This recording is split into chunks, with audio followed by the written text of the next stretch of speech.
Hello friends, ഇന്ന് നമ്മൾ Sonichan NK വ്ളോഗിൽ ഒരു കടായി ചിക്കൻ്റെ റെസിപ്പിയുമായാണ് വന്നിരിക്കുന്നത്.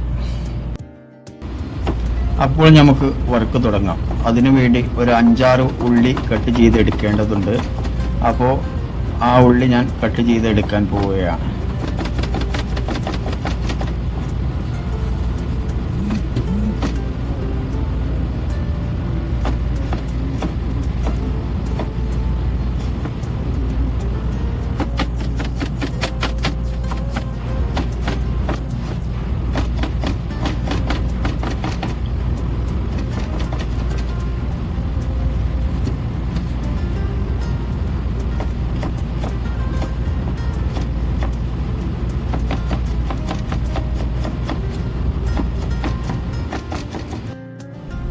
ഇനി നമുക്ക് കട്ട് ചെയ്ത് വെച്ച ഉള്ളി നമുക്ക് ചൂടായി കിടക്കുന്ന ഉരുളിയിലേക്ക് ഇട്ട് കൊടുക്കാം.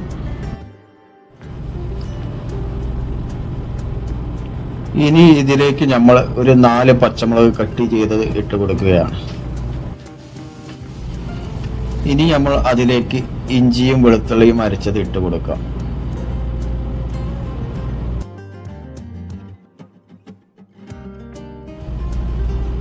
ഇനി അതിലേക്ക് നമ്മളൊരു 3/4 ടീസ്പൂണോളം മഞ്ഞൾപ്പൊടി ചേർത്ത് കൊടുക്കണം.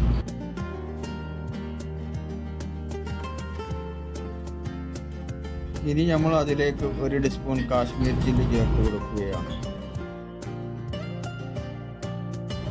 പിന്നെ നമ്മൾ ഒരു കാര്യം മറന്നുപോയി. ഇതിലേക്ക് ഒരു 4 തക്കാളി കട്ട് ചെയ്ത് വെച്ചിരുന്നു.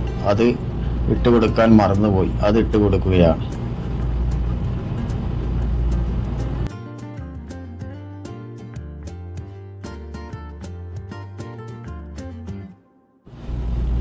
ഇനി നമ്മൾ അതിലേക്ക് ഇട്ട് കൊടുക്കുന്നത് 1 ടീസ്പൂണോളം ചിക്കൻ മസാലയാണ്.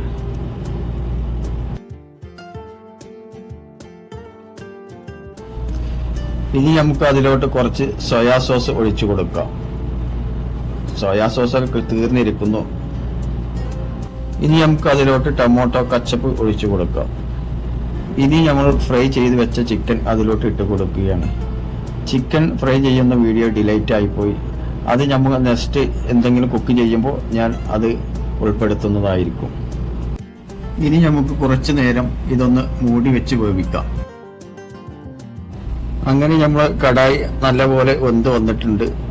ഇനി നമുക്ക് ഇതിലേക്ക് അല്പം പഞ്ചസാര ഇട്ട് കൊടുക്കാം. അടുത്തതായി ഇതിലേക്ക് നമ്മൾ ഇട്ട് കൊടുക്കാൻ പോകുന്നത് കസ്തൂരി മേത്തിയാണ്. കസ്തൂരി മേത്തി നമ്മുടെ ഉലുവട ഇല പൊടിച്ചതാണ്. അതിട്ട് കൊടുക്കുകയാണ്. ഇനി നമ്മൾ അതിലേക്ക് ഇട്ട് കൊടുക്കാൻ പോകുന്നത്, ഞാൻ ഇവിടെ കുറച്ച് ക്യാപ്സിക്കം കട്ട് ചെയ്ത് വെച്ചിട്ടുണ്ടായിരുന്നു. അത് ഇട്ട് കൊടുക്കുകയാണ്. അതുകൂടാതെ ഒരു അല്പം മല്ലിയിലയും കൂടെ അതിൻ്റെ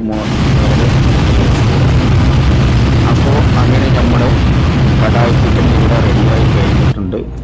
അപ്പോൾ നിങ്ങളെല്ലാവരും ഒന്ന് വീട്ടിലൊന്ന് ട്രൈ ചെയ്ത് നോക്കുക. ഇതിൻ്റെ അഭിപ്രായം പറയുക. Okay, bye bye.